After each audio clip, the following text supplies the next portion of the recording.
സാറേ എങ്ങനെയെങ്കിലും ഒരു പാസ് മാർക്കെങ്കിലും ഒപ്പിച്ചോണ്ട് അല്ലെങ്കിൽ ഒരു 30-35 മാർക്ക് ഒപ്പിച്ചിരോ, ഞങ്ങൾക്ക് ബാക്കിയൊക്കെ ഓക്കെയാണ്, ഒരു 30-35 മാർക്ക് കിട്ടിയാൽ മതി. അങ്ങനെയുള്ള മെസ്സേജുകൾ ഇഷ്ടം പോലെ ഉണ്ട്, ഇഷ്ടം പോലെ എൻ്റെ ഇൻസ്റ്റയിലൂടെ മെസ്സേജ്. നിങ്ങൾക്കും അറിയാം ഇതാണ് ഞങ്ങൾ ആഗ്രഹിച്ചിരുന്നത് അല്ലേ, ഒരു 30-35 എങ്ങനെയെങ്കിലും സ്കോർ ചെയ്ത് കഴിഞ്ഞാൽ ബാക്കി നമുക്ക് എവിടെയെങ്കിലും ഇതാക്കാമല്ലോ. അങ്ങനെയാണ് ഈ മക്കളെ നമ്മുടെ 7ാമത്തെ ചാപ്റ്ററിലോട്ട് നേരെ റൈസ് ഓഫ് പോപ്പുലർ മൂവ്മെൻറ്റ്, ജനകീയ പ്രസ്ഥാനങ്ങളുടെ ഉദയം. അവിടുന്ന് നിങ്ങൾ നോക്കേണ്ടത് ഒന്ന് ചിപ്കോ പ്രസ്ഥാനത്തെ പറ്റിയിട്ട് നോക്കി വെക്കണം. ചിപ്കോ പ്രസ്ഥാനത്തെ പറ്റിയിട്ട് നന്നായിട്ട് എന്ത് ചെയ്യുക, നോക്കി വെക്കുക. ചിപ്കോ പ്രസ്ഥാനത്തെ പറ്റിയിട്ട് നോക്കി വെക്കണം, അല്ലെങ്കിൽ ചിപ്കോ മൂവ്മെൻറ്റ്. ചിപ്കോ മൂവ്മെൻറ്റിനെ പറ്റിയിട്ട് നന്നായിട്ട് നോക്കി വെക്കുക. പിന്നെ അതുപോലെ തന്നെ ചിപ്കോ മൂവ്മെൻറ്റ് എന്താ നോക്കി വെക്കുക, സുന്ദർലാൽ ബഹുഗുണയാണ് അതിൻ്റെ ലീഡർ. ആ കാര്യങ്ങളൊക്കെ എന്ത് ചെയ്യണം, നോട്ട് ചെയ്ത് വെക്കണം. പിന്നെ അതുപോലെ തന്നെ ഉത്തരാഖണ്ഡിലാണ് ഇത് ചെയ്തത്, മരങ്ങൾ മുറിക്കുന്നതിനെതിരായിട്ട് സ്ത്രീകളും കുട്ടികളും ഇങ്ങനെ വളഞ്ഞുകൊണ്ട് എന്ത് ചെയ്യുകയാണ്, സ്വാഭാവികമായിട്ട് ഇങ്ങനെ പിടിച്ചൊരു സംഭവമായിരുന്നു ചിപ്കോ മൂവ്മെൻറ്റ്. അതേ മരത്തെ കെട്ടിപ്പുണർന്നുകൊണ്ടുള്ള ഒരു ഇതായിരുന്നു. അങ്ങനെ അടുത്ത 15 വർഷത്തേക്ക് ഹിമാലയൻ ഭാഗങ്ങളിൽ മരങ്ങൾ മുറിക്കരുത് എന്നൊക്കെ പറഞ്ഞു. അതൊക്കെയാണ് ഇത്. പിന്നെ അതുപോലെ തന്നെ അത് ആൻറ്റി അറാക്ക് മൂവ്മെൻറ്റ്, മക്കളെ ചാരായ വിരുദ്ധ പ്രസ്ഥാനത്തെ പറ്റിയിട്ട്, ആൻറ്റി അറാക്ക് മൂവ്മെൻറ്റ്, ചാരായ വിരുദ്ധ പ്രസ്ഥാനത്തെ പറ്റിയിട്ട് ഒരു 4 മാർക്കിന് ചോദിക്കും. അവിടെ നിങ്ങൾക്ക് എന്ത് ചെയ്തിട്ടുണ്ട്, ഒരു സ്ത്രീകളുടെ മുന്നേറ്റമാണ്. അതായത് ആൽക്കഹോളിസം, മദ്യപാനം എല്ലാവരിലേക്കും പടർന്നുപോയി. മദ്യപാനം എല്ലാവരിലേക്കും ഇങ്ങനെ പടർന്നു വന്നു കഴിഞ്ഞപ്പോൾ സ്വാഭാവികമായിട്ട് എന്ത് ചെയ്തു, അവിടെ ഇൻകം ഇല്ലാതായി, വരുമാനം ഇല്ലാതായി, ഡെപ്ത്, കടം നന്നായിട്ട് പറഞ്ഞു. പീസ്ഫുൾ വില്ലേജിലെ, ഗ്രാമത്തിലെ പീസ്ഫുൾ സമാധാന അന്തരീക്ഷം തകർന്നുപോയി, കുടുംബത്തിലെ കാര്യങ്ങളൊക്കെ തകർന്നുപോയി. അപ്പോൾ അങ്ങനെ ഒരുപാട് നടന്നപ്പോൾ സ്ത്രീകൾ മുന്നിലോട്ട് വന്ന ഒരു ഇതായിരുന്നു എന്തെന്ന് പറഞ്ഞാൽ ആന്ധ്രാപ്രദേശിലായിരുന്നു അന്ന്. ഇനി മക്കൾ എന്തെങ്കിലുമൊക്കെ ഡൗട്ടുകളും കാര്യങ്ങളൊക്കെ ഉണ്ടെങ്കിൽ ഈ ഒരു അക്കൗണ്ടിലേക്ക് നിങ്ങൾ എന്ത് ചെയ്യുക, മെസ്സേജ് അയച്ചുകൊണ്ട് കേട്ടോ. ഇൻസ്റ്റാ അക്കൗണ്ടാണ് SP, പിന്നെ ഒരു കുഞ്ഞു അടിവര സഹദ്. പിന്നെ വീഡിയോസിനും കാര്യങ്ങളൊക്കെ വേണമെങ്കിൽ സൂപ്പർ മാഷി.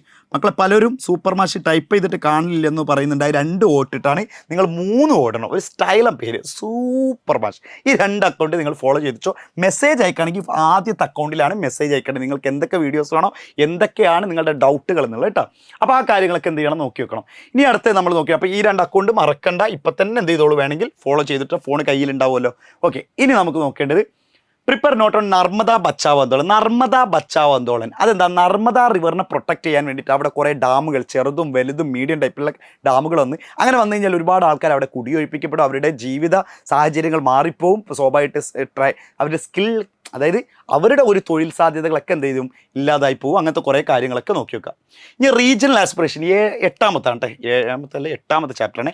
8ാമത്തെ ചാപ്റ്ററിലോട്ട് നോക്കി കഴിഞ്ഞാൽ കാശ്മീരിൻ്റെ ഇഷ്യൂ, കാശ്മീരിൻ്റെ പ്രശ്നങ്ങൾ നന്നായിട്ട് പഠിച്ചു വെക്കുക.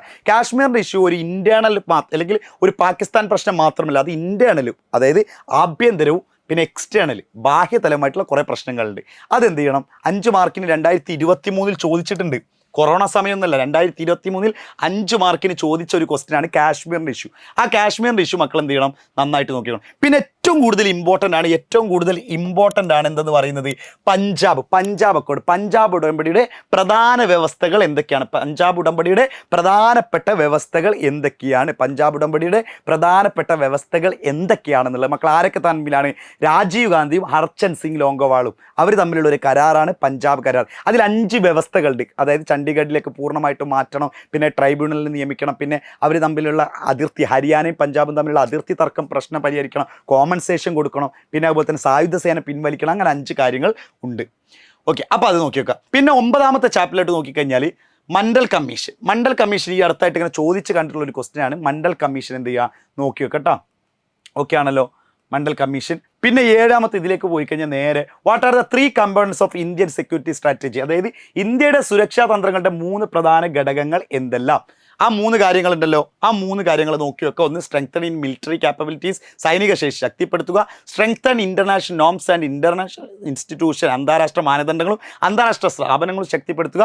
പിന്നെ meet the security challenges within the country, രാജ്യത്തിനുള്ള സുരക്ഷാ വെല്ലുവിളികൾ എന്ത് ചെയ്യുക, നേരിടുക. ഇങ്ങനത്തെ കുറച്ച് കാര്യങ്ങളൊക്കെ എന്ത് ചെയ്യുക, നോക്കി വെക്കുക. പിന്നെ അതുപോലെ തന്നെ സമകാലിക ലോകം അഭിമുഖീകരിക്കുന്ന ഏതെങ്കിലും 2 സുരക്ഷാ ഭീഷണികൾ, ടെററിസം പറയാം, ഹ്യൂമൻ റൈറ്റ് വയലേഷൻ പറയാം.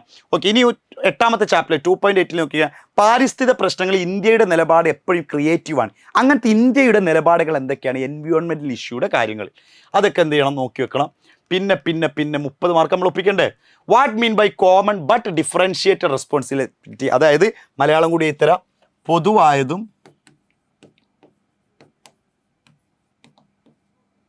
പൊതുവായതും എന്നാൽ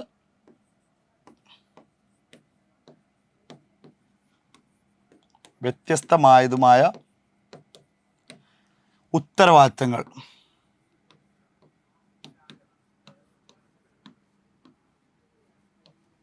ഉത്തരവാദിത്തങ്ങൾ. ഇതാണ് എന്ത് ചെയ്യുന്നത് നമ്മൾ പഠിച്ചു വെക്കേണ്ടത്. അപ്പോൾ ആ കാര്യങ്ങൾ എന്ത് ചെയ്യണം, നന്നായിട്ട് നോക്കി വെക്കുക.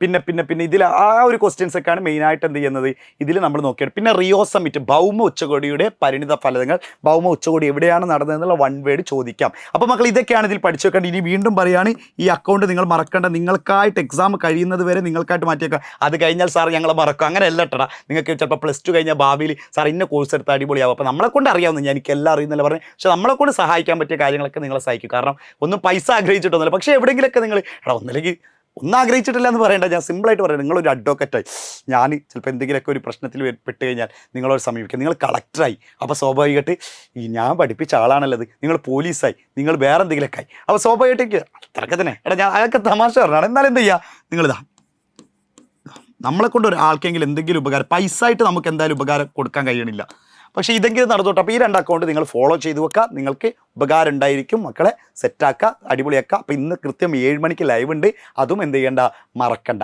ഓക്കെ അല്ലേ? ഹാപ്പി ആയിരിക്കുക. Thank you. Love you all. By.